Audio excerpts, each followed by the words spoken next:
great to see so many friendly faces and new faces here at the Dayton Library. We are really excited to have this Ohio Promise Town Hall, and really excited to see so many smart,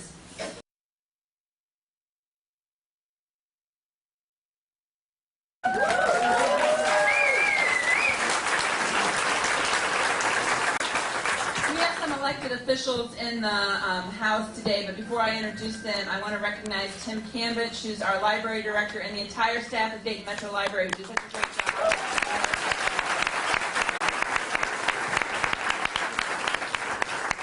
This is my favorite place to host things, so Tim does a great job taking good care of us, and you can see how beautiful the site is, and the voters supported this effort to make the library a stop whenever I'm taking people on tours of Dayton. So I'm super grateful for Tim's leadership. I want to recognize some elected officials that are here today. First, my intern friend, County Auditor Carl Keith, is here.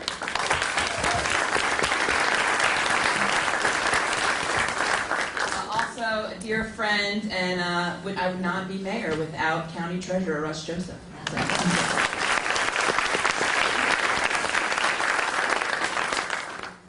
My wingman, protector, and fighter on the Dayton City Commission, Jeff Mims, is here.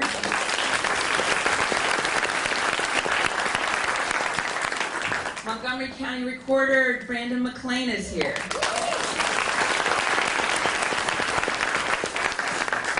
I hear Yvette Page from Trotwood City Council Ward 2 is here.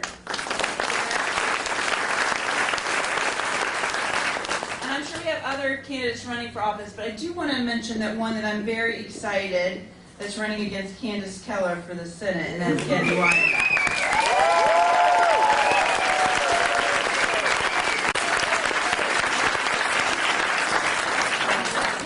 I'm sure you know you're going to get a lot of help from Dayton, considering that, the thoughtless comments she made about our community this past week are something that we won't forget here in Dayton. So I'm super grateful. Did I miss anyone? Because the community gave me the toughest job. Oh, I'm sorry.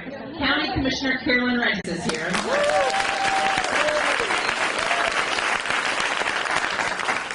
I've already made the first mistakes, leaders. It happens. So I'm really grateful. I see a lot of people here from Moms Demand Action and the work that we've been doing. Appreciate you all being here and your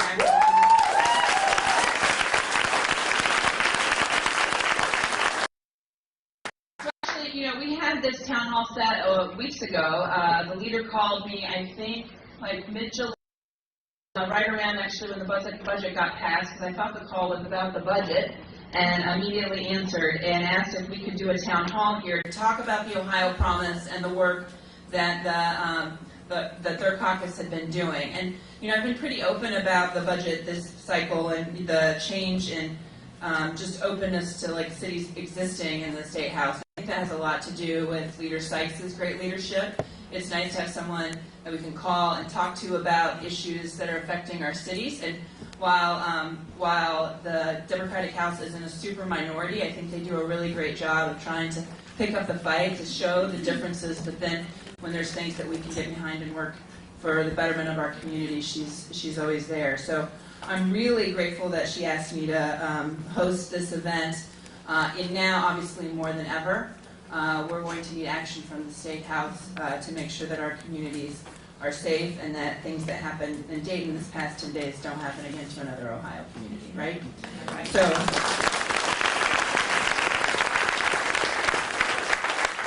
So I am here to listen as well, but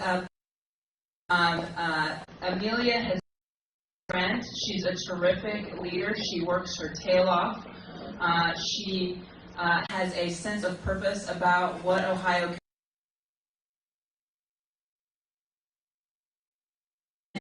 it's an honor to get to serve as an elected official with her, so please, would you give a big Dayton welcome to the leader of the Democrats of the Ohio House Caucus,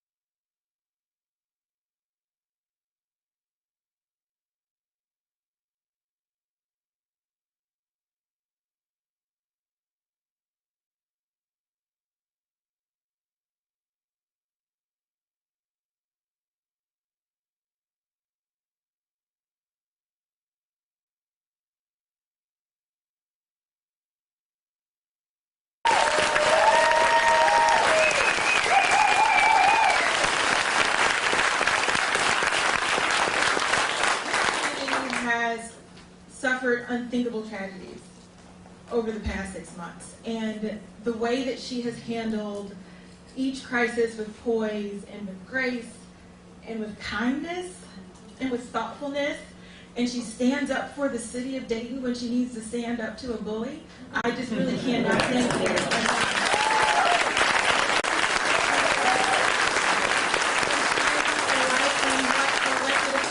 Should be doing every single day, even in and or out of a crisis.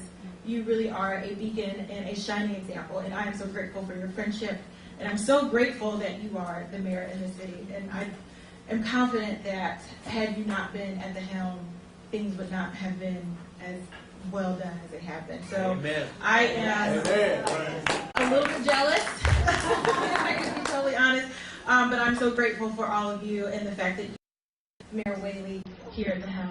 I also want to extend my deepest and most sincere condolences to this community. The things that have happened over the past several months, and particularly on August 4th, I don't exactly know how I would be able to handle it. I have felt the emotion from all of you since I've been here this morning. I have felt the grit, the resilience, and I am just so excited to be here. I'm so proud of you all. I'm so glad that I live in a state with people like you.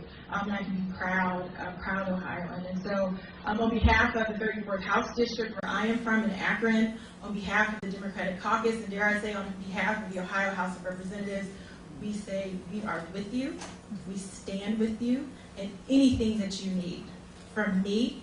I will only commit myself to this because I can't commit everyone else. Anything you need from me, Mayor, anything you need from me, we will be here for you.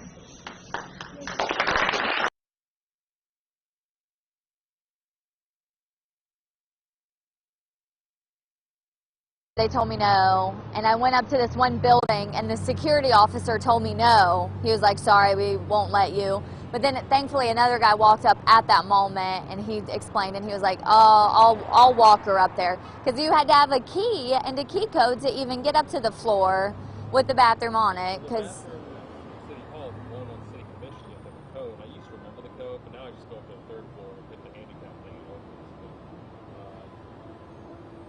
But they closed at 5? Yeah, I assume so. It's not a big deal. I just, nobody's fine here, I assume.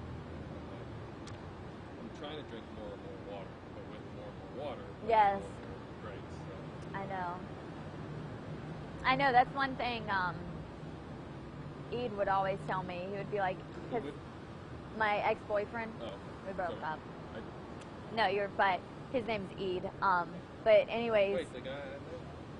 Oh, I'm sorry. That's okay. When you said ex, I was like thinking like. Long time, yeah, no, we just broke up this week, but it's okay. It just wasn't, we realized, I mean, he's 30, his family's moving out west. I think I told you that at one point. His family wants to move to California.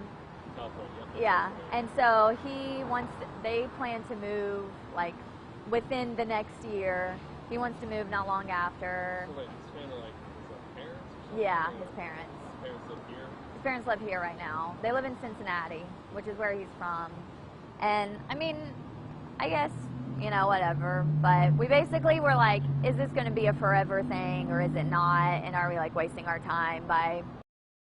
Your question, and we will make sure that we collect those as we go forth. So, Fred, wait your hand. Fred will be collecting those. Who else is back there? They're supposed to be Fred. He's pretty fast. So he will collect your questions from you so we can make sure we get all of your needs and desires addressed. So, the Ohio Promise. Have any of you heard of it? Just a few. Okay. Well, that's good because when you leave here, you're going to all know the Ohio Promise.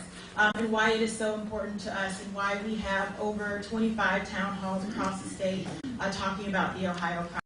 Now, this presentation, I'm going to fly through it because I want us to talk.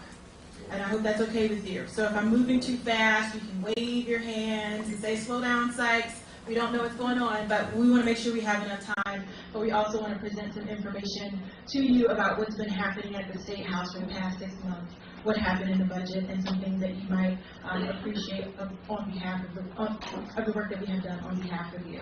So first of all, Maybe this works. Uh-oh. Oh, there it goes. I lost it. All right, so we'll see how this starts to work. So again, just welcome. This is our welcome slide. You know our faces at this point. There we go. So Ohio used to be a place where people moved. This was a place where my parents moved from Arkansas to build a better life and a brighter future. In my hometown, Akron, Ohio, we were the rubber city capital of the world. In Toledo, they were the steel capital. Dayton's first in flight. We had so many wonderful things that brought people to Ohio, made people stay in Ohio, but unfortunately, we're seeing people leave the state at record numbers, and it's really problematic because our number one resources are people. And if they're leaving here, what do we have left? Not much. And so we know that it's important to restore the Ohio Promise, whatever that is for you and your family. And so the House Democrats, earlier this year, put together our Ohio Promise message. It is the fact that people do not want the status quo. They do not want the bickering. They don't want the yelling. They want things to get done, and they want us to work for them. And so the Ohio Promise is just that. It is our promise to you to expand opportunities to build a better life and a brighter future, expanding economic opportunities, and building an economy that works for every single person in the state of Ohio, not just those people who are well connected or have a lot of money. This is for everyone. I'm not really sure what I'm supposed to be clicking at. There we go. So the first promise, it's really simple. You can live the American dream right here at home. Now, when people talk about that, it is as simple as it can be. Uh-oh, somebody. Go back one. Thank you. There's a little bit of a delay. So you can live the American dream right here in Ohio. So I've been telling this story as we've been talking about the Ohio Promise because I went to law school in the state of Florida. I graduated from the University of Florida, but my number one choice for law school was the Ohio State. And I didn't pass on going to law school at Ohio State because I didn't get in. I got in. But when I sat down with the admissions officers and financial aid, I realized how expensive it was to go to law school in Ohio. And it was less expensive for me to leave the state and be an out-of-state resident and pay tuition in Florida than it was for Ohio State. So I missed out on the opportunity to attend my number one choice school, the soon-to-be trademark, the Ohio State University. And so that's, when you think about that, that's entirely and incredibly unfair. Because what are we doing and what are the decisions that we're making that are literally pushing people out of the state because it's unaffordable or inaccessible to those who maybe don't make a few $100 million a year. And so when we talk about living the American dream right here in Ohio, those are the type of decisions that we are going to be sensitive to as a caucus and want to be mindful of. So we want people to stay here. We want our kids to remain here. We want to watch our grandkids, if you have grandkids, grow up here and you don't have to travel all across the country to visit them. Our second promise is that if you work hard, you can get ahead.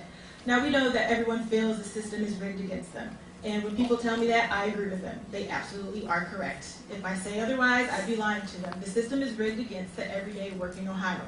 And there are things that we can do to make things a little bit fairer.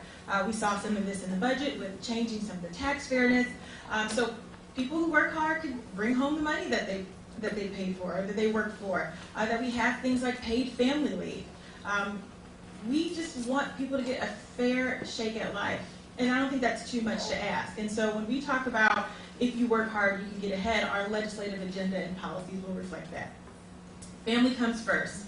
Now, I don't think I have to explain this one too much because everyone's family is very important to them. And whether this is your biological family, this is your adopted family, this is the family you picked up because you moved here, they come first. And we know that we value your family, but most importantly, we value families. And so we hear a lot about family values on cable news and in the state house halls. But then when it comes to doing things like paid family leave or reducing infant mortality rates or protecting women and mothers, the policies don't reflect that families come first. You won't see that from our caucus. You will see legislation and policy agendas that actually protect families, that care about your families and value your families the same way that you do. You can live, work, and retire with safety and security. Now, this is a big one because it could mean a lot of things, and it does mean a lot of things. And that's what this is, an all-encompassing type of promise to you. You know, we want people to feel safe financially, but personally, we want their personal safety to be taken care of. And I know we're going to talk probably a lot about gun safety here, and that is a part of this. We have two legislators here who have introduced and are introducing meaningful pieces of legislation to help keep your family safe from violence. But we're also talking about things like intimate partner violence. That's a big deal. The violence that happens in our neighborhood, all of that is very important. And we want people to know that this is a safe place to live, no matter where you are. It just shouldn't be for certain people who hide behind gated communities. No matter where you are, no matter what you're doing, you should feel safe in the state of Ohio. And finally, we work for you. Now, this one is perhaps my favorite promise because I don't think people really think their elected officials work for them. Do you feel like your elected officials work for you?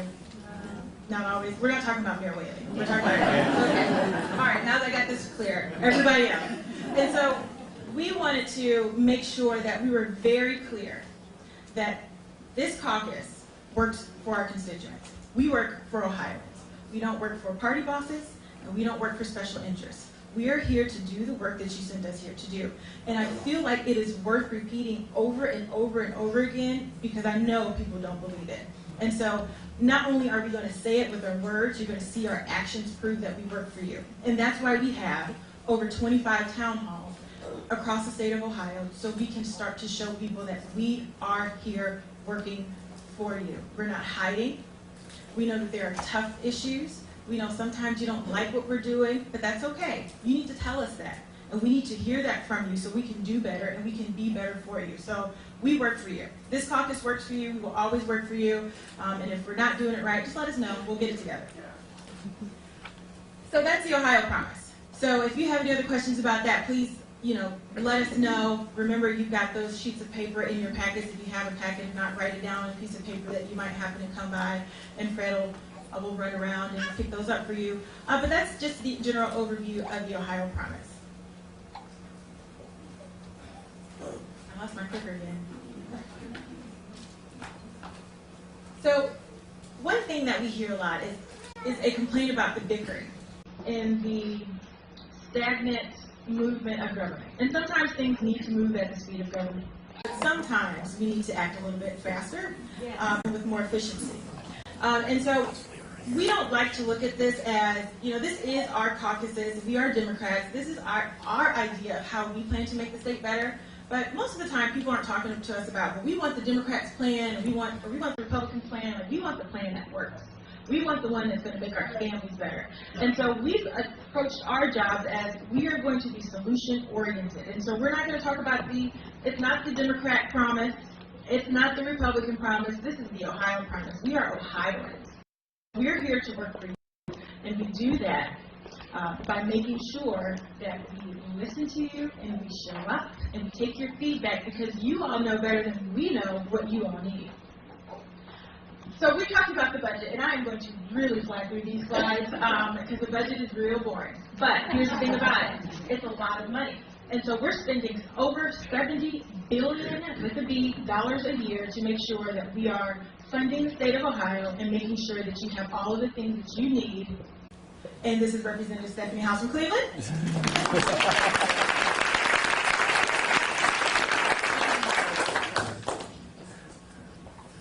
And so the state budget process is perhaps the most important thing that we do in a legislative assembly. And it funds literally everything that we do that the state touches in Ohio. So the process is this. The governor introduces his version. He sends it to, unfortunately, one day we'll get a she, sends it to the Ohio House.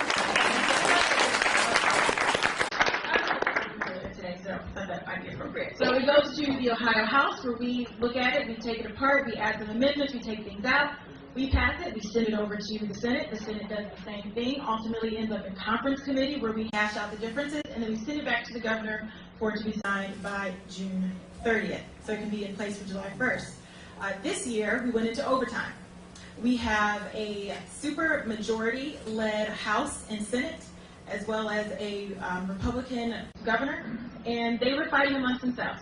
So they fought all the way to the deadline and beyond the deadline, and we missed the constitutional deadline to pass the budget. And one of those things that we found that was negative about that was that libraries ended up losing some funding because of that delay. Now, we were able to, because the members of this caucus, we said if you created this mess, you got to fix it and make sure you make them whole and add a little bit more. And so that did happen in the budget. We'll talk about that a little bit later. But that is the process for the budget. Very quick and very in-depth.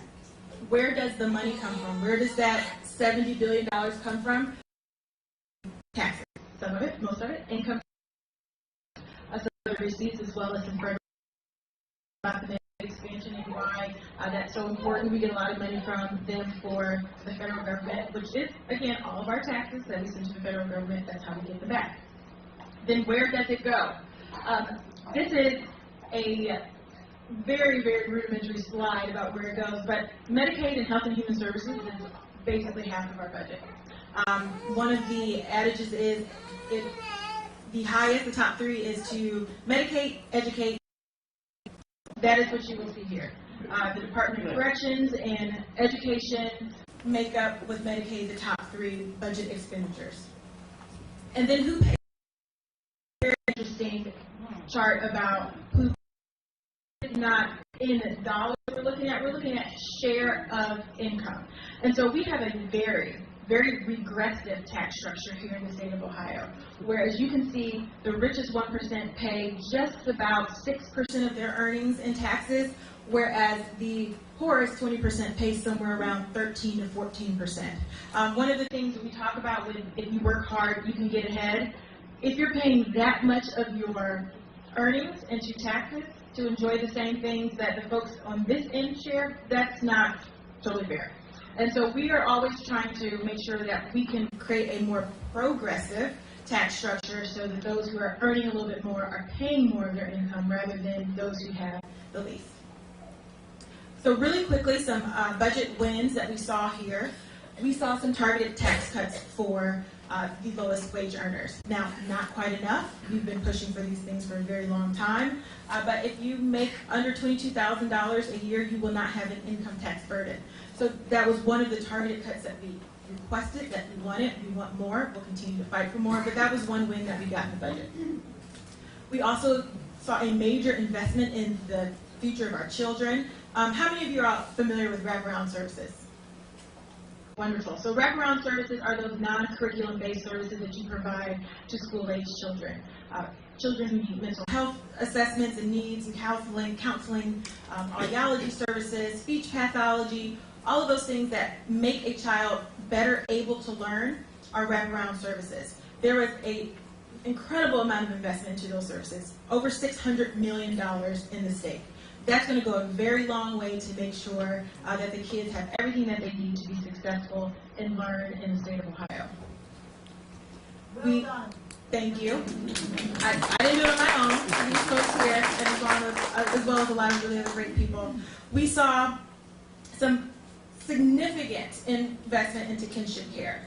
So Kinship Care is very interesting because, you know, in some communities and in some people's families, when you have a child whose biological parents cannot take care of them, someone, a grandparent, an aunt, an uncle, a cousin will step in and take care of that child. Well, the way that the government treats a kinship caregiver is very different than a foster caregiver. And so foster care parents can receive respite care, they get child care subsidies. There's a lot that we do to make sure that these strangers who are taking care of kids have the resources they need. But if you're a family member, you don't get it. So kinship care is very important because as long as we can keep that child as close as they can to their family, they can have even better outcomes. And so there's a $17 million, $17 million to create this Kinship Care Navigator program that one of our members has the enabling legislation for, who's also from Cleveland, but now we have to have some money tied to it. That's been incredibly important during this opioid crisis when there's so many grandparents who are taking care of their children's children. We need to help them out. So that's what the Kinship Care program will do. We also saw some wages increase. So people are not making a lot of money. They're working more and bringing home less. That is all by design. That's a system that does not work for you. You know, if you work hard, you should get ahead. We were able to do 2 really significant income increases. The direct service providers for those in the developmentally disabled community, those workers have really hard jobs, and they take care of some of the most vulnerable people, but they were making minimum wages. Minimum wage. And you think about how necessary they are to the fabric of our community. So we were able to get them an increase to $12 an hour. Is that enough? Absolutely not. But we'll keep working. We'll do the best we can for as long as we can so we can get them at least a livable and family-sustaining wage. And we also increased the amount of the base salary for teachers. Teachers are literally taking care of our kids for half of their lives, it seems like, but unfortunately we don't value them through the pay that they receive. So we were able to increase by $10,000 the minimum or base pay salary for teachers.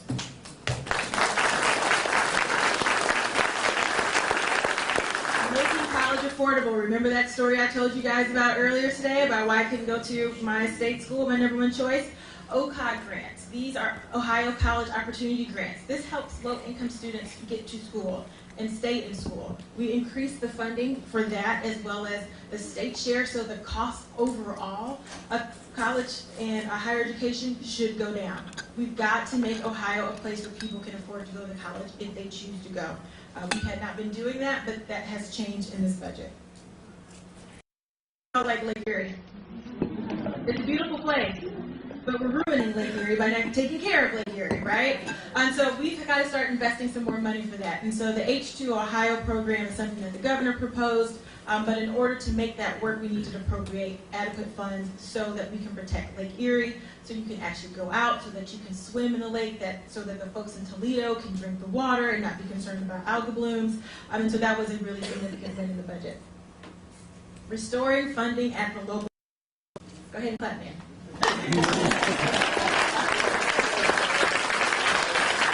Now, by no means have we restored local governments to where they should be, because it took 8 years.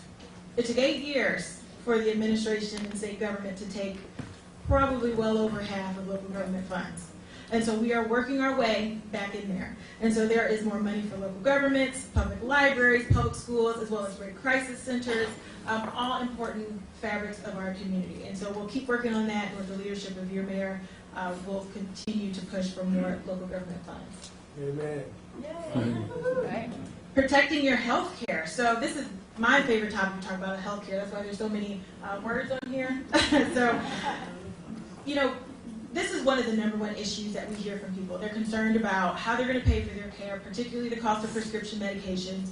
And we've done some really creative things in the budget, and I promise I won't go into too deep of detail because I will take up the time, and that's not fair. But one of the things, you know, as much as we supported this budget, we pushed for a lot of things to not make it in there. And there's a local legislator who pushed for this thing called the Healthy Ohio Plan. Is that what it's called? Healthy Ohio Plan. Are you guys familiar with that? It should really be called the Unhealthy Ohio Plan, because what it does is creates co-pays and work requirements and all kinds of burdens on folks who are on the Medicaid program. They don't meet all of these milestones, and some of them are just unattainable. So when you think about a population who's very vulnerable, who does not have an income to pay for health care, and then we're going to create hoops and hurdles and all kinds of things so they don't get the health care, what do?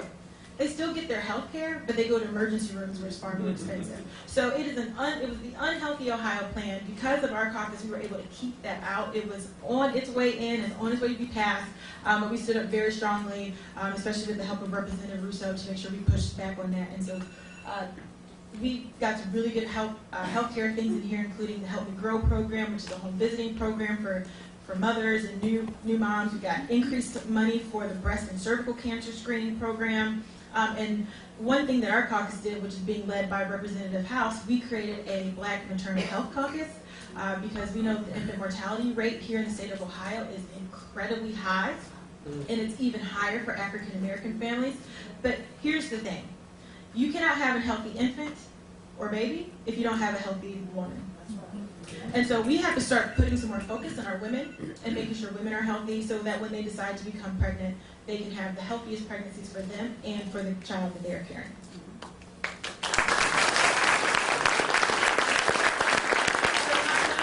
How did you do? You all did pretty well in the budget. So this, the Air Force Institute of Technology. So Representative Weinstein, who might want to take a nod for that because he was a former Daytonian. He came here he was required to come here, but loved it, stayed here in the state, an Air Force veteran. But there's some extra $150,000 for that institute, which is really exciting. There is also a moratorium on state takeovers. And you all heard about the Youngstown plan. It was coming to Dayton next, right? And originally when Mayor Whaley and I talked about this, she said our focus is going to be on the school takeovers and what's going to happen after the moratorium. Maybe we can still talk about it. Maybe we've got a different topic. That's fine too, but we're here to talk about everything. But that was one thing that happened in the budget. There's a moratorium, and we have given ourselves a deadline in which to fix the school takeover problem so we can have a better solution and something more flexible for when these different school districts have issues. There is an additional $150,000 for programs at Wright State. Again, this is helping our kids stay in the community, learning here, working here. This is going to be an incredible investment for Wright State University. And as I talked about earlier, there's some increased funding for the Dayton Metropolitan Library, which is beautiful, I might add. So we're very happy to have helped deliver some of those wins for Dayton. Even though we're not from Dayton, we all voted in support of these things for you all. So looking to the future, we have a lot of bills and a lot of legislation, and I think you probably noticed I haven't talked about a single House bill number anything. Nobody remembers House bill numbers, none of us do, because that's not really important. You want to know and hear and talk about the ideas and how we're going to get them there. And so some of the things that we have done, these are some of our key points to keeping the Ohio Promise. These all fit into the discussion that we had earlier about family comes first. If you work hard, you can get ahead. You can live the American dream here in Ohio. We work for you, and you can live here with safety, security in Ohio. And so these are some of the pieces of legislation and the policy initiatives that we are pushing. And some of the members will be here to talk about those if you want to.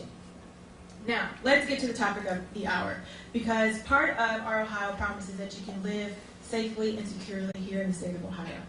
But unfortunately, there's a lot in the State House that's not making that a reality. We need to keep our kids safe. We need to keep our community safe. And some of that is doing something for common sense, reasonable gun safety measures. Yes.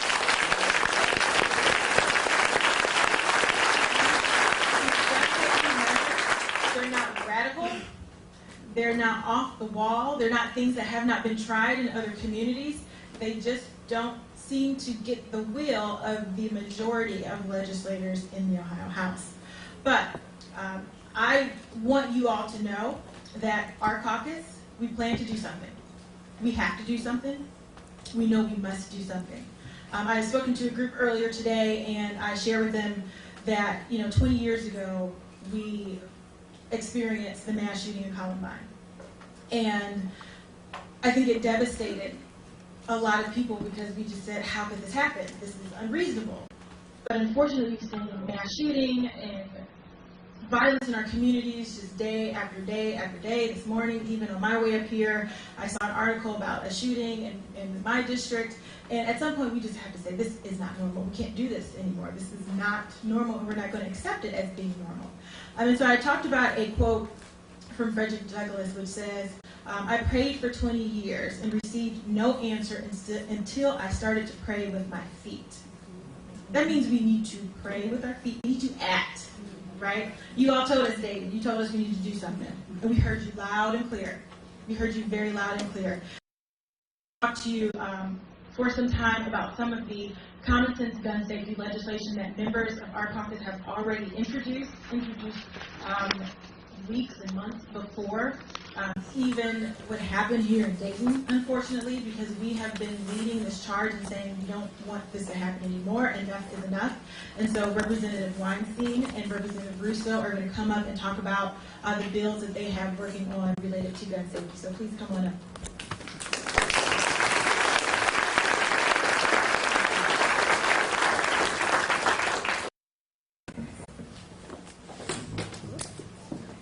Thank you, Leader Sykes. Thank you, Mayor, for hosting us here today. As the leader mentioned, I was ordered by the United States Air Force to come and live in Ohio, in Dayton.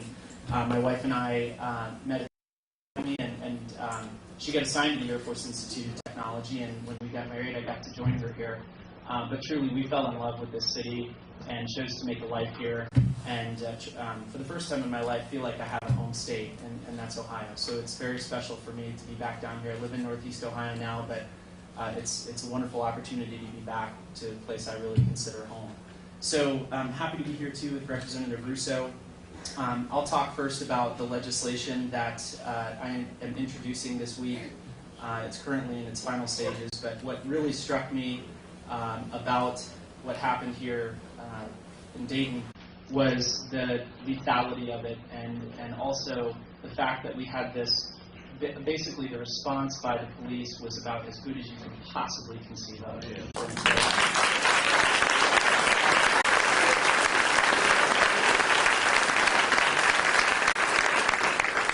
So we had good guys with guns, right?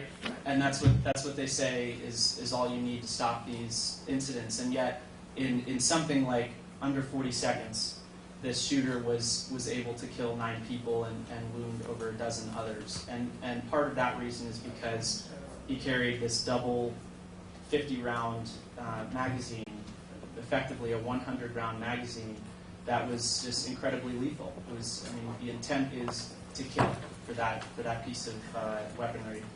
So my legislation would ban high-capacity magazines, any more than 10 rounds in the state of Ohio.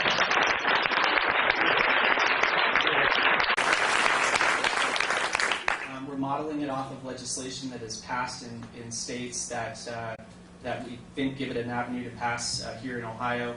It would become a 4th-degree felony if you own those rounds or those magazines. And we think, I'm glad for my part that it's a step in the right direction, and I'm really proud to also be a co-sponsor of Representative Russo's legislation and others that I think start to get to basically turn this problem around and save lives. So I'll turn it over to Rep. Russo.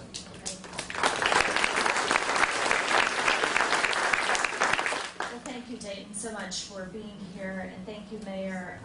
I have, like everyone here, have been so moved by the response of your community, and so grateful for your law enforcement officials, for your first responders, and really how so many of you have made all of us so very proud to be Ohioans in the last 2 weeks.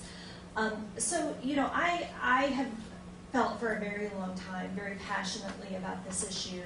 I tell people I'm a mom to 3 young kids and 3 kids who are in school.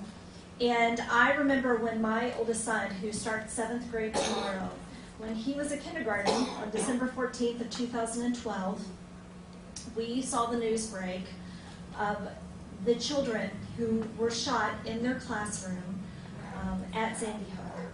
And I was a mom with a child who was the same age as those children, so excited. He was so excited, and I just kept thinking about those children and how excited they were to be at school and how much they loved their teachers and how safe they felt in their classrooms.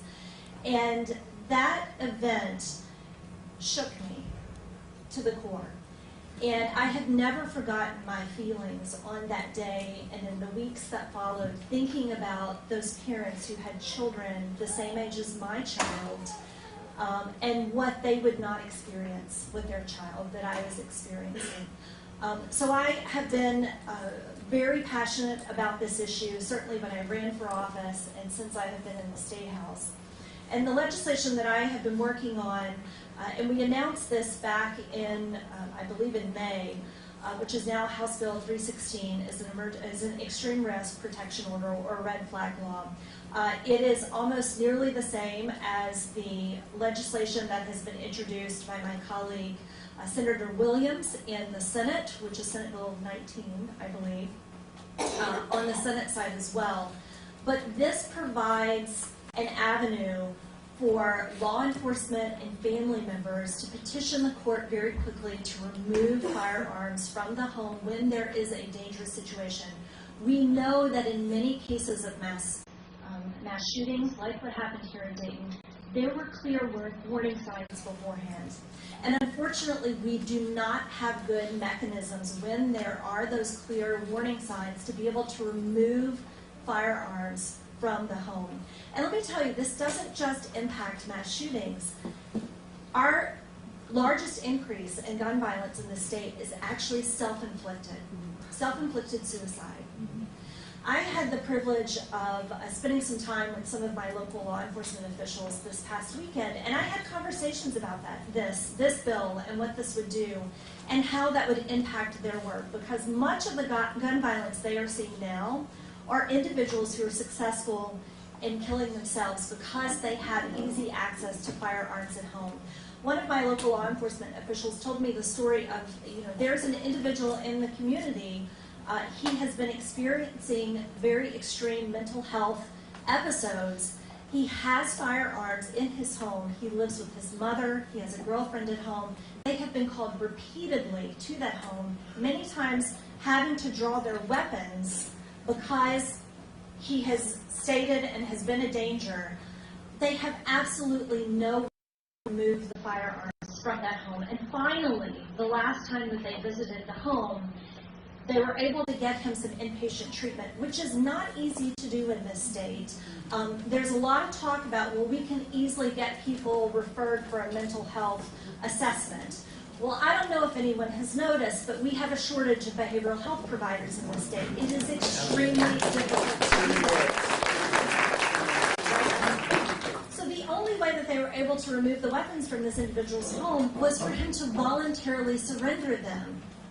So they are just waiting, and they know that this is a situation that either he is going to turn the firearm on himself or on his mother or his girlfriend who lives in the home, right? And they have, that's right, or all three of them, that's correct. And so if we have in place something like the extreme risk protection order, that gives our law enforcement officials, it gives family members a way to quickly intervene and to remove these firearms. And I think this is not a partisan issue. This is something we have heard from both Democrats and Republicans over the years that they can get behind. This should be something easy. And I point out, the governor, and I'm so grateful that he has announced that he is supporting this, but we have not yet seen a piece of legislation that has been introduced that reflects his plan. So now, we do have two pieces of legislation that are on the table, and I have been saying we are willing to work with our Republican colleagues to come to some sort of compromise if they don't like the specifics of the language to get to something meaningful. But we need them to come to the table. Yeah. We need them to come to the table.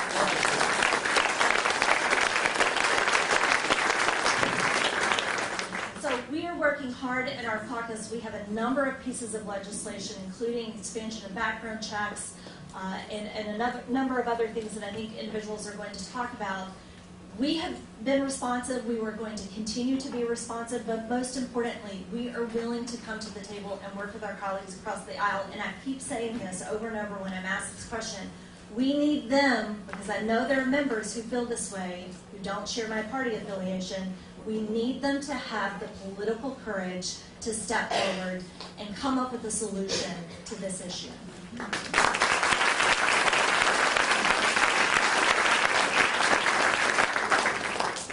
So as you can see, we are dedicated to this issue. We have been. We have received a lot of criticism by being opportunistic and political and discussing gun safety, but we've been doing this for a long time. This didn't just happen last week. And so however people come to the table with us, we'll take it, but now we know we need to do something. So Mayor Whaley is going to come up and share exactly what she wants you to do. Now, I would tell you what to do, but I'm not from here, so it's going to be hard to say. So we're going to share with you how we can get you all to advocate and participate in this particular issue. The universal background checks have been supported by 90% of Ohioans. There was a survey that was released recently, 90% of Ohioans. And as Representative Russo said, who are these people working for? Are they working for you? Are they working for the NRA? Sounds like they're working for the NRA because clearly it's only the 10% of people who they're listening to, not the 90% of all Ohioans. So Fred, raise your hand, Fred. He is collecting your questions, and he's going to bring them up to me, and we're going to start to answer those. So make sure if you have them, wave your papers in the air. If you need a pen and paper, Sam, I know you can't see her. She's hiding back there. She's got some notebook, note cards, and some sheets of paper for you to talk to as well. But as we're doing that, Mayor Whaley, can you come give your community some directions? Thank you, Leader Sykes. I want to recognize a couple more people that came in that I missed as well as I was saying. I saw Jocelyn Reinhardt from Dayton Board of Education is here. Thank you, Jocelyn. And we can still, if there's further discussion, particularly around the academic distress stuff, we can discuss that as well today, because there are lots of issues that are coming forward to Dayton that go to the State House. I saw Will Smith, candidate for Dayton School Board, was here. I saw Desiree Tens for Ohio House 10 for Congress.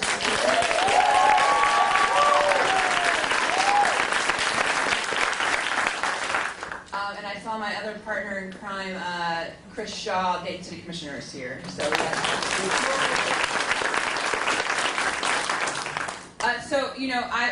I've been touched and honored to be the mayor this past 10 days. While it's been difficult and hard, I've been amazed by the outpouring of support for those folks the families that have lost their loved ones, the 9 families that lost loved ones, and also those that have been injured. And the outpouring of support and action has been just truly amazing in this community, and it's an honor to be the mayor of this city. But I was probably most proud Sunday evening at the vigil to see the thousands of people that came on a moment's notice at 8 o'clock in the Oregon district, and the organic move from the crowd to just call on the state to do something. And how many of you were there Sunday night? I know a lot of you were there. Thank you for coming. And so probably many of you were taken up with the chant. I heard some said they just couldn't stop but not say it. It just took over the whole crowd. And frankly, I am grateful that the governor, within 40 hours, said, okay, we're going to do something. And like the legislators said, we're anxiously awaiting that legislation. And I know I was on a call with mayors from across the state this morning, as we have been calling for common sense guiding legislation for a very long time. And actually, to even that end, we have an advocacy day that we had scheduled for your bill, Representative Russo, that the mayors across Ohio were heading to Columbus in September already. So this even makes it more important. So a lot of us have been working on this issue for decades before this tragedy happened to Dayton. So I have said to folks that, we need 3 things from the community. First, I wanted to encourage everyone, if they have resources, to support the fund of the Dayton Foundation for the families, and the community has been incredibly generous for that. Second, I asked people to go and visit and shop and eat at the Oregon District, because it's a place of small businesses, and it's an important part of our community and our region. And we need to make sure that space, like it always has been, is our space. It's a space that encourages inclusivity and diversity, and it is quintessential Americana of small businesses doing great things in a great city like Dayton, right? And the third thing that's very important is we need to call our reps. We need to call our House and Senate reps and the State House to say Dayton is watching. Dayton wants you to take action. And then I, asked to call Congress as well, and particularly Senator Portman. There is movement afoot.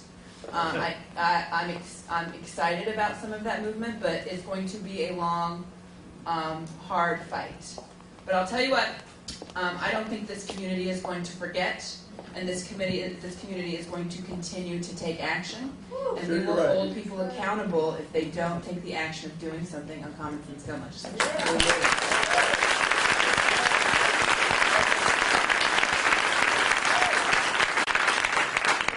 I'm incredibly grateful that the Ohio Promise includes keeping us safe before any of this happened, and I'm grateful as well that the House Caucus is committed to working with whoever to get across the board actions that will make our communities more safe. Because right now, when 90% of Ohioans support background check, yet we can't get anything through because of gerrymandered House and Senate districts, something's got to give, and we've got to hold these guys accountable. Yeah.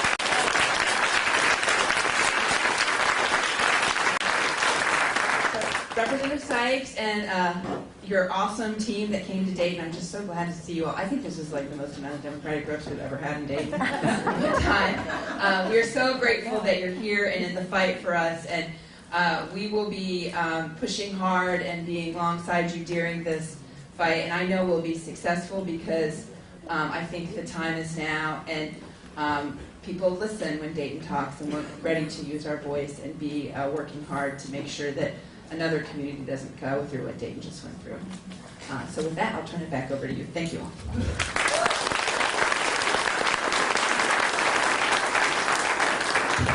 So we have a lot of really good questions. We're going to try to do a lightning round of questions. I'm going to ask my colleagues if you can be as swift and concise as most elected officials are when answering these questions, because they range from voting rights to gun legislation to Lake Erie. So it's really great for us to be here to answer these questions. So this first question, and I'm going to come back and sit down with you all, is for Representative House. There's a question about the fact that there is additional money for Wright State University, but we didn't talk about Central State University. So can you talk about any additional funds or what happened with Central State in the budget? Yes. Hi, good afternoon, everyone. So thank you for bringing that question up.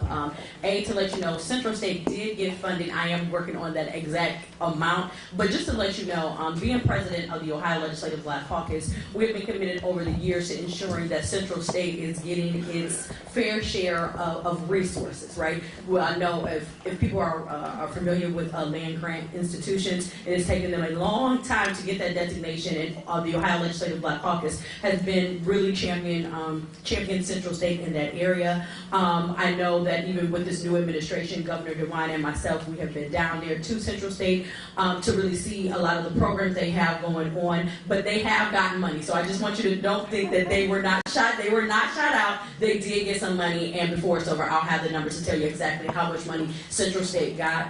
And one of the things, being a land grant institution, they actually are able to leverage that status and be able to draw down federally whatever we put into it. So it's kind of like the doubling of their funds, but I will make sure that I give you the exact number before it's over, okay? Thank you, Representative House. Can y'all hear me okay? Okay, good. So this question, I'm going to direct this one to either Rep. Russo, Brown, or Weinstein. What can we do to best fight House Bill 178, the permanent list carry bill? Okay, I'll take it. Wow. So I am in a district that was designed for Republicans to win, but I won it. So I have lived in this world of trying to craft a message, a progressive message that I think can reach across both sides of the aisle. And I'll tell you, when there's movement and there's energy like there is now on this legislation or on this topic, that's when you can be most effective. You really can. So I'd say maybe 2 weeks ago, maybe it wouldn't have done a lot. Right now, unfortunately, but right now, because of the evidence behind this issue, contacting your representatives and making your voices heard and showing up and helping them understand that there is not only massive support for these common sense regulations or changes, but a penalty to them personally, and oftentimes that's what it comes down to, right? Is their political life could be, shortened because of the wrong vote on this ultimately. So that's I would say advocate, get your voice out there. And then one message that I found has cut through. I was talking to a group of Hudsonites. Hudson's a pretty conservative city. I was talking to a group of seniors, and I had a couple aggressive lines of questioning about, well, these are our constitutional rights. These aren't up for debate, okay? And we've all heard that argument. And the way that I use an example of, okay, well, that's the Second Amendment, but what's the First Amendment? part of the First Amendment is the right to freedom of religion, right? I'm Jewish. I go to a synagogue. So does my 5-year-old and my 2-year-old and my wife. Do we have a right to feel safe while we're practicing our religion? Do we have that right? That's our constitutional right. Today, when I'm in Temple, in Hudson, in the back of my mind, it's ever present is the concern. What would I do? How would I protect my daughters if somebody comes in here and shoots them, tries to shoot them? I'm really proud to say that I offered an amendment to the Ohio budget that offers a grant program for security for small nonprofits and religious institutions that unfortunately today need protection from that. So there is now funding available. Our temple in Hudson can't afford it, so now we can apply for grants. I know Temple Israel Dayton's in the same boat where they're debating and trying to carve out budget to get security. So we're trying to take those steps in the right direction. But persuasion and energy and showing up can matter. Thank you, Representative. This next question I'm going to direct for Representative Brown is about student loan debt. And so your colleague here could not come to your university in Franklin County where you represent. What is it that we could be doing better to curb student loan debt and higher education costs? Well, first, let me say I'm from Franklin County, and I want to say thank you to all the good folks in Dayton here. The turnout's amazing. And I also want to let you know that I am an unapologetic Nan fan. And when she ran for governor, I was in her corner. And Ohio's loss is Dayton's gain. So it's good that you have her. Now, with regard to student loans,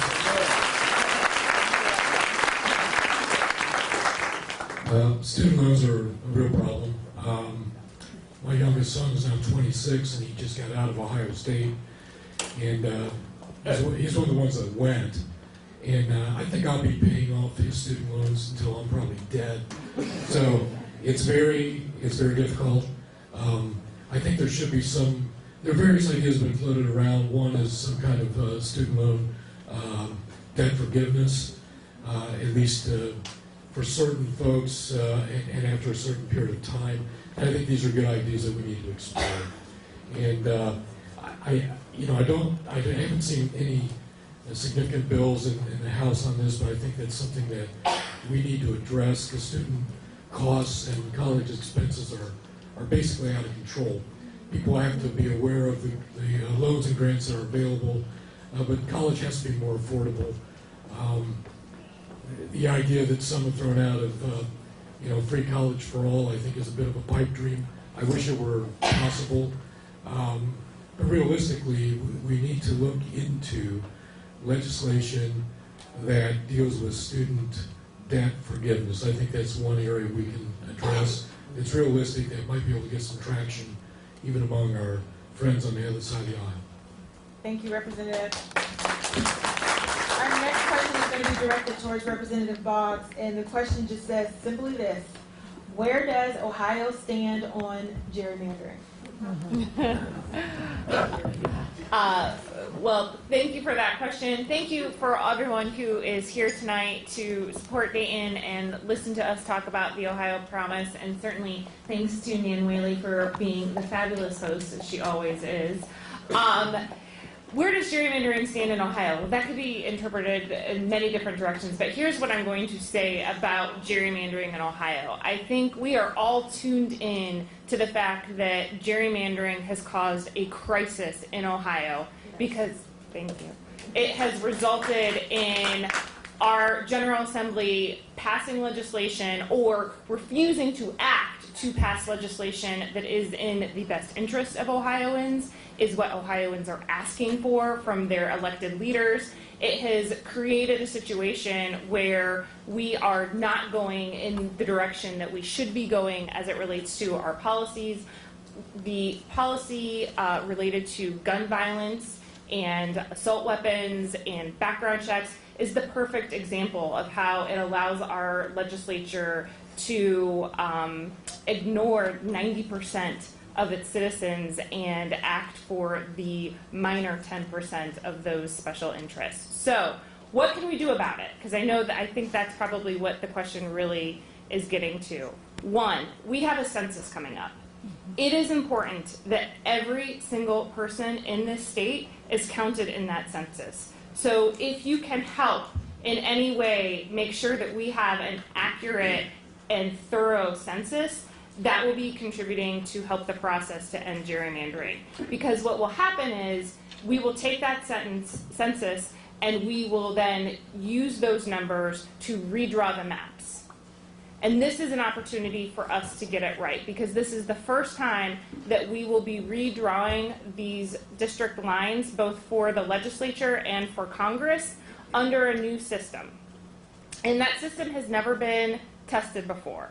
But within that new process, there are fail-safes that you have to have both the minority and majority support of the new maps, and there are opportunities for, if the map violates certain things, it will give the Supreme Court the opportunity to overturn those maps. Before, when the maps would be challenged, there was no direction given to the Ohio Supreme Court. And so they would kick it back and say, we really don't have any direction within our Constitution or legislatively to determine whether or not there is a violation. And so they refuse to act. Now we have set forth very specific things about how the map should look that the Ohio Supreme Court can find have been violated if it has done so. So I would then add, our elections to our Ohio Supreme Court, our judicial elections, are incredibly important. And we should be asking our judges, are you going to support fair districts? That should be a test for whether or not you support them to be elected to the Supreme Court. So that is the current state of gerrymandering. We have our work ahead of us. Unfortunately, we're going to have to live through these maps for at least one more cycle, but I am hopeful that that will end. We will get a new census, we will get new maps, and we will get a legislature that reflects Ohioans. Thank you. Thank you very much. This next question is for Representative Russo, related to red flag laws, and the question asks, why are they focused on guns, but not securing individuals from hurting themselves or others? Well, I think an extreme risk protection order gives you the ability to do both. The way that it is set up, immediately you want to be able to remove the weapons from the home so that they are not able to harm either themselves or other individuals. It then also connects them with resources to be able to get the treatment that they need. So I think that it does both, and it is not strictly focused on removing the guns. But if you look at both the way that our bill is written, there is specific language in the bill that connects the individual to resources to get the treatment that they need, as well as that is what the governor has stated in his comments about the bill that he has outlined, or the plan proposal that he has outlined. So I anticipate seeing that as well in any legislation, hopefully, that will be introduced from him. Thank you, Representative. So I'm going to combine a couple of questions because we have some similar issues here. So what is, and this one will be open to anyone, what are some of the things that the members of our caucus are doing to protect reproductive rights? And what are, yeah, keep on clapping, that's good. Yeah. And can you talk a little bit more, and this one might be for you, Representative House, about maternal health and the Black Maternal Health Caucus, and how we can protect family planning here in the state of Ohio. Rep. Brown, are you going for that one? I'll start, and then I'll give off to Rep. House. We voted, almost all of us, against the so-called heartbeat bill, and which I call the 6-week abortion ban. It was unconstitutional. They knew it was unconstitutional, and the other side didn't care. They wanted to create a test case, which they did. It's going to be defeated on a constitutional basis at every level of every appellate court, and they're hoping that it will be decided to be heard by the United States Supreme Court, and they're hoping that with the new makeup of the court, Roe v. Wade will be overturned. I don't think, this is my personal opinion, I could be wrong, I don't think that the Supreme Court is going to hear it. I don't think that House Bill I don't think that this, I can't remember what number this is, but I don't think that this bill is actually ever going to become law. I hope I'm right about that. I don't think that the United States Supreme Court is going to overturn Roe v. Wade, although it's possible they may learn it. That's my hope, and we're going to fight hard to continue to support the rights of women in Ohio to make choices and medical decisions about their own bodies, and that's the way it should be. And now I'll hand it over to Rep. House to talk about the issues that are affecting her in her caucus and also her constituents. So when we talk about reproductive health, reproductive justice issues, one of the things I think, our leader started off with talking about, we have to pray with our feet. It's many times if you're asking someone who doesn't have the same philosophy of you, it's very hard to get them to do what you want them to do. So praying with your feet is looking for elected representatives who have a shared value, right? When we talk about just families making the decision that's best for them, you have to have a belief that it's not just about the birth, right? It's about where you want to live. How are you going to take care of yourself? How are you going to, just be a part of our society? And many times we're so singularly focused on one issue that I believe is intentionally used to divide us, that we don't think about just us living our best lives here in Ohio and creating an atmosphere where everybody can live a great life in Ohio. When we think about the Maternal Health Caucus, we have a real basic, simple goal is to ensure that Black mothers have healthy and successful pregnancies and can live great lives in Ohio. That is our goal. When it comes to the policies, to be very unapologetic when we are being confronted with policies that are against what we see that vision is of our maternal caucus, to bring them out and to continue to be forward thinking and to really work with our colleagues to help them understand. We say we really want to attack this infant mortality crisis in Ohio, but your policy it goes against that, and making sure time and time again the things that colleagues are putting forth that just go against that policy, we're going to really bring it out and highlight it. So those are some of the things that we're doing. Thank you, Representative. I just want to say that if you see me texting and looking up stuff, we're actually looking for answers to questions. Our staff is helping us. So, for example, the quote that I gave about Frederick Douglass, we are not praying with our feet, we are praying with our legs. So I am so sorry. But this is why I am so grateful for our dedicated, hardworking staff that can say, wait a minute, girl, you got that one wrong. So thank you for fact-checking that in the background for me. So our next question, and if anyone doesn't want to take it, I certainly will. So we have been dealing with purging of voters, and so the question is about the Secretary of State purging the voter rolls, and it says, has he purged the rolls yet? And is there any communications going on with the Stacey Abrams organization to prevent this type of action in Ohio yet? I can talk about Franklin County a little bit. Great. Whoever's going to talk about it. Yeah, so I believe he's been through one round of purges, and then a list was sent back to our County Board of Elections to check the list.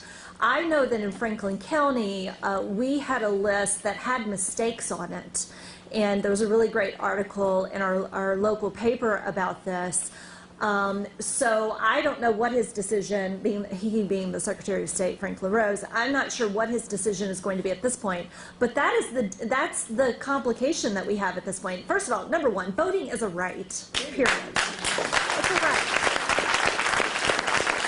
But number two, this adversely impacts, especially, I'm a former military spouse, we moved around a lot, and there were some elections that we missed. This adversely affects so many communities where people are moving because they don't have stable housing, in communities, military families, which I know is a big issue here. If you happen to be overseas and you're registered to vote here and you miss an election, you only have to miss one presidential election essentially, and maybe not vote in a midterm election, and you end up on one of these lists. And if you don't get your mail And a lot of times people don't know when they get these postcards back what it means. You're not responding to it. And so we found in Franklin County, when they were checked and verified, there were mistakes on this list. And I'm sorry, that one mistake is one too many. Voting is a right. And this is something we don't need to be doing. There are better ways to do this. If I can add something real quick, Leader. My wife works for the Franklin County Board of Elections, and these purges are fraught with opportunity for mistakes. Apparently, my wife is now dead, according to. She was purged, and they said she's dead. Someone else with her name, different middle initial, but her name, same birth date, died, and they said that my wife died, and she protested, said, "No, you're still dead." So, and it has not yet been corrected. She works at the Board of Elections. So it can happen to anybody, so I'm not a big fan of purging. Just to, on the Stacey Abrams part of the question, we have a representative from her team here. So it's yeah, just want to give a shout out. So I think that's a newly launched effort that was just announced recently, and if you'd like to get involved, we've got somebody here that can help with that. And she's from Dayton, so we're very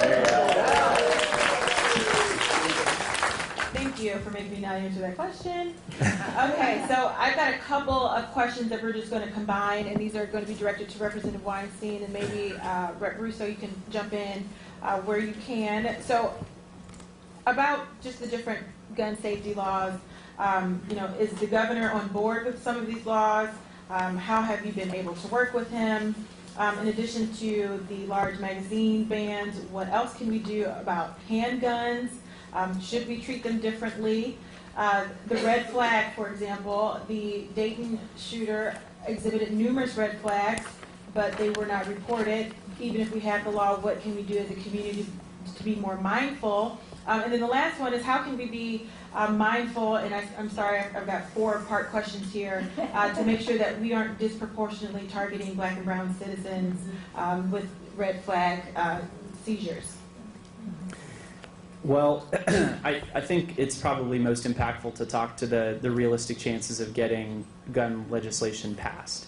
And I was heartened by Governor DeWine, and I'll tell you, the fact that we have a bipartisan pairing in Mayor Nan Whaley here and with Governor DeWine being in lockstep, that's the way that it's really been perceived, and that has really been able to elevate this issue above the usual partisan left-right. So that has been a very heartening thing, and I think it does create a dynamic when you have the executive talking about putting out a plan, even though, as Rep. Russo noted, there is no legislation yet, accompanying legislation that's moving. It creates an environment where something can happen. So I feel positive about it. I'm glad to be a part of it.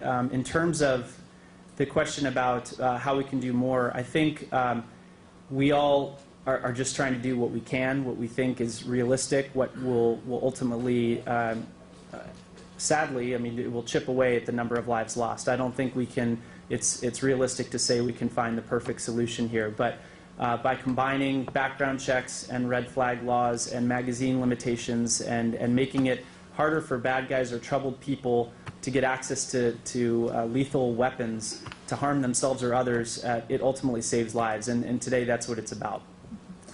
I will just add to that. I think just emphasizing, I think none of us here, and those of us who've worked on this issue and are committed to working on this issue, oh, sorry, none of us is under,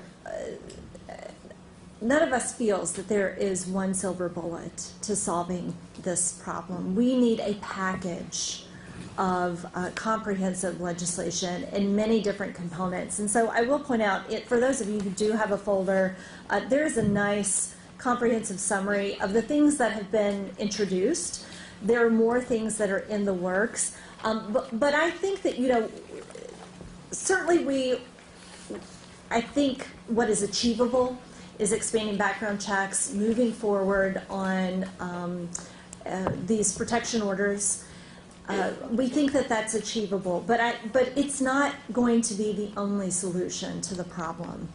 And, we're going to have to continue to work on this, and we will continue, I think, fighting and being a voice and being an advocate on these issues, but it's not going to be solved with one single piece of legislation. And I think certainly when you look at the things that we have introduced within our caucus on the House side, as well as our Senate colleagues who've had pieces of legislation introduced since the spring, it's going to take many people really pushing this effort and continuing to push this effort, not just in this General Assembly, but this is also where our elections matter. In 2020, elections matter, and your State House elections matter, and we need to get more people in the State House who are supportive of this issue. This needs to be a litmus test issue for us.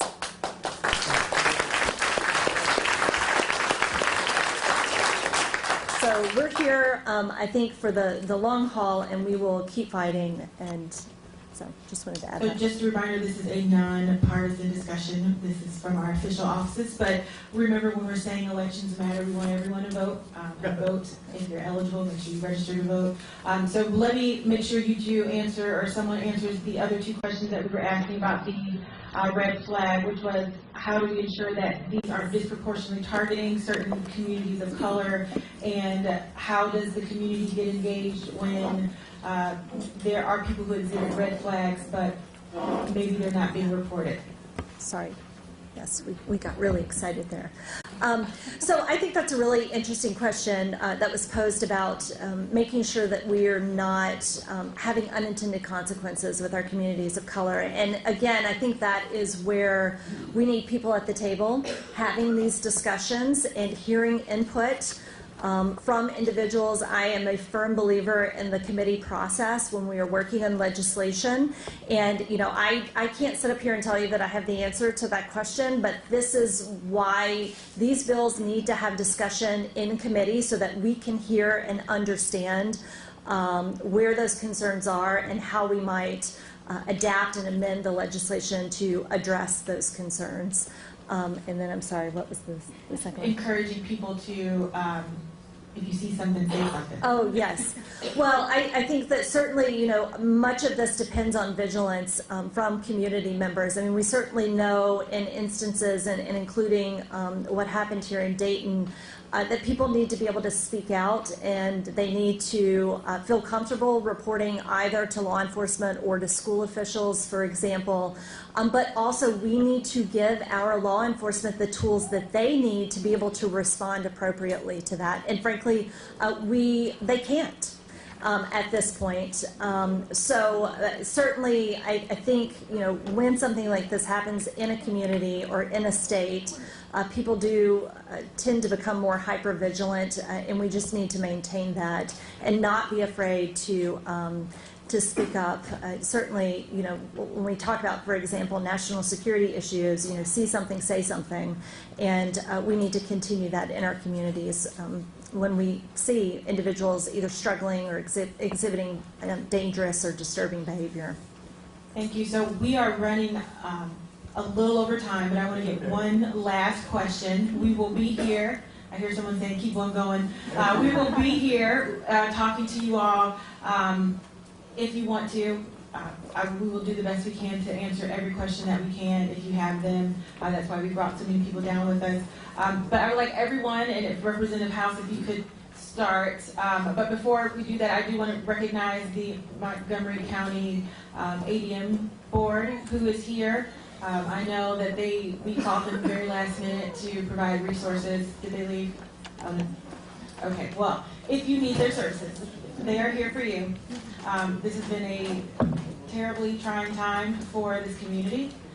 They are your support. They can connect you to a counselor or a therapist or some resources in case you need help. So please be willing to reach out to them. They came to you all very quickly and on short notice. So we have some cards. Mindy's back there. She's going to make sure those get distributed. If you need some help, please make sure you get that help. So this last question is for everyone, and we're going to start with Representative House.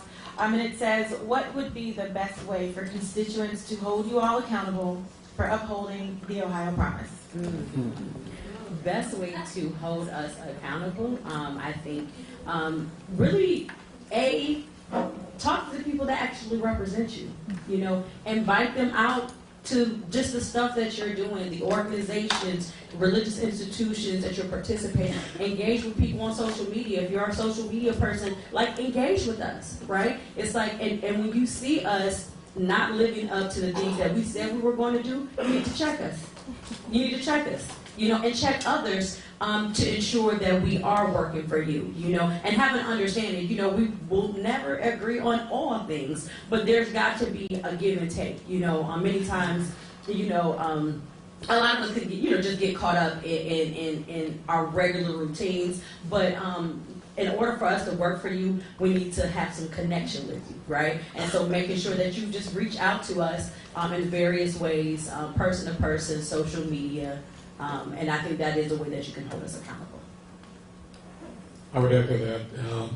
We are responsive. I know I am, and I know everyone up here is responsive to constituent issues and queries and concerns. Email, first of all, know who your state representative is, know who your state senator is, know who your federal representative is, and you know your senators. Don't be afraid to call them, to send emails, to send text messages, to send letters. I look at all that stuff and I respond. Sometimes it's hard to respond immediately or with as much depth as you may like, but we do respond. And the other most important thing you can do to hold us accountable is vote. Go and vote. If people are doing things you don't like, don't vote for them. If Candace Keller is doing things you don't like, don't vote for her.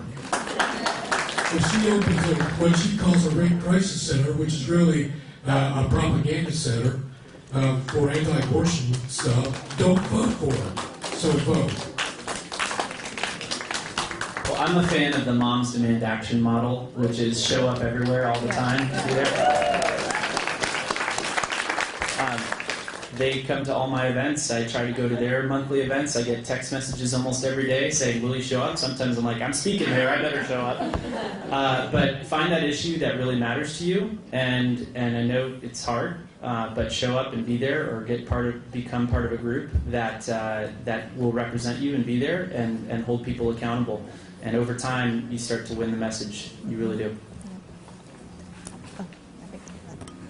Yeah, I would agree with what all of my colleagues have said before. It starts with engagement, and really you showing up here today is part of that.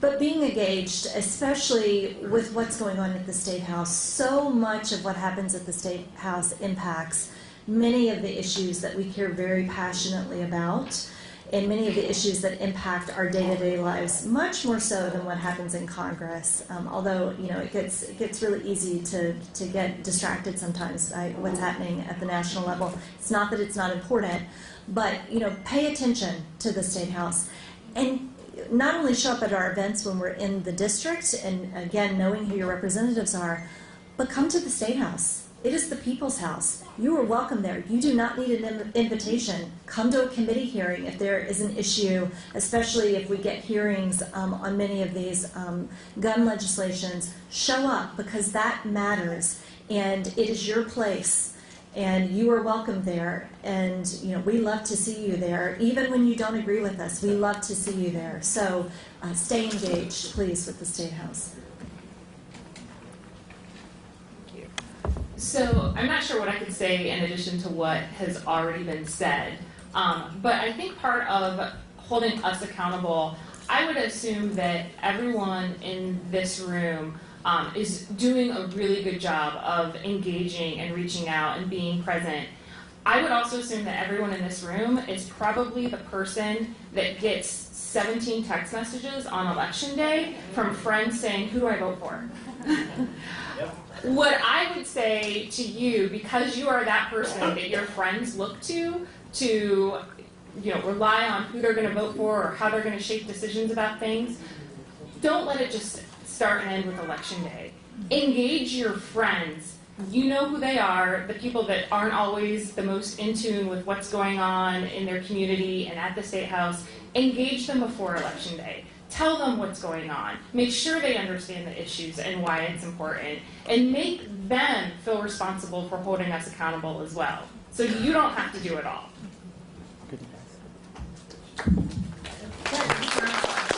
They gave some incredible answers, and so I just wanted to bring this slide back up. This is the 1-800 number to the State House.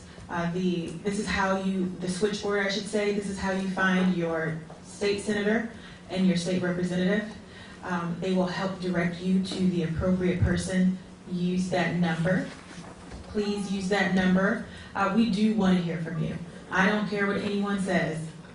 I am very afraid when I don't get emails and calls about important pieces of legislation because one, it either means that I'm not doing a good enough job with saying what's happening in the State House, or I know there's a lot of apathy involved and they don't really care, and that's really concerning. I want people to be engaged, as Reverend Russo said, and that's how you can hold me accountable, that if you ask me something and I don't do it and I can't explain why I couldn't do what you wanted to do, I should not be your representative. It's just as simple as that. That's not just me, that's anybody else. If we can't explain ourselves, or if we are unwilling to explain ourselves, or we refuse to show up at an event or hold office hours or be in the community, we don't deserve the honor of your vote. And so as Representative Brown said, we have the ability to say who should and should not be in office, and we should use it. And we should encourage everyone else to do the same thing because it is so important.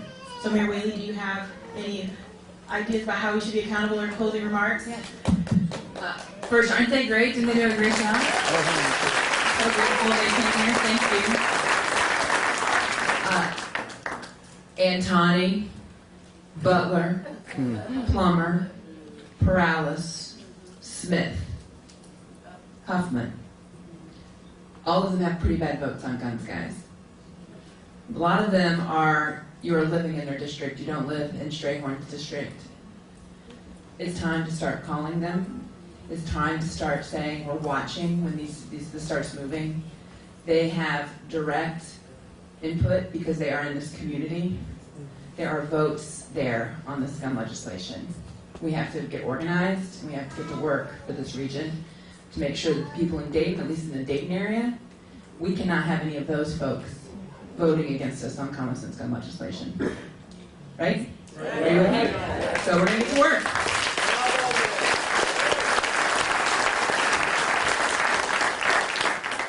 Leader Sykes, I'm so grateful that you took the time to come here. I think this has been terrific. We've never had anything like this in Dayton. I want to thank you all for taking the time to have your passion and energy and activism going. We're going to be at work for a long time on this effort, and I know that you all will be standing with us, fighting hard, and doing everything we can to do something. Thank you, guys. Final housekeeping. So first, if you did not get a packet, make sure you sign your name up before you leave on the tables outside. Also, if you look to my left, your right, Amber has these lovely photo frames. Prove to your friends and family that you are engaged, you are here, and you're going to hold your elected officials accountable by taking a picture with our Ohio Promise frames. Mayor Whaley, my friend, my sister, thank you. Thank you for being you. If I could ask you guys anything, it's hard being a leader. People ask you for a lot, and you give up a lot, and you sacrifice a lot. So if you could pray for her, keep her lifted up in your thoughts.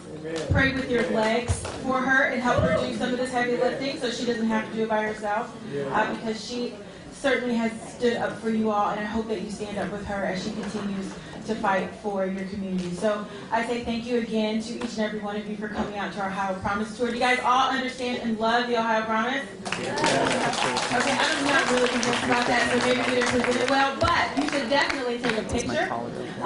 Send it out, tweet it out, let everybody know how much fun you had, how much you learned here. We are grateful to my colleagues. Thank you for driving down here from your respective communities to share and be a part of the Dayton community. So with that, I appreciate you. Thank you so much, and we hope to see you soon. Yes.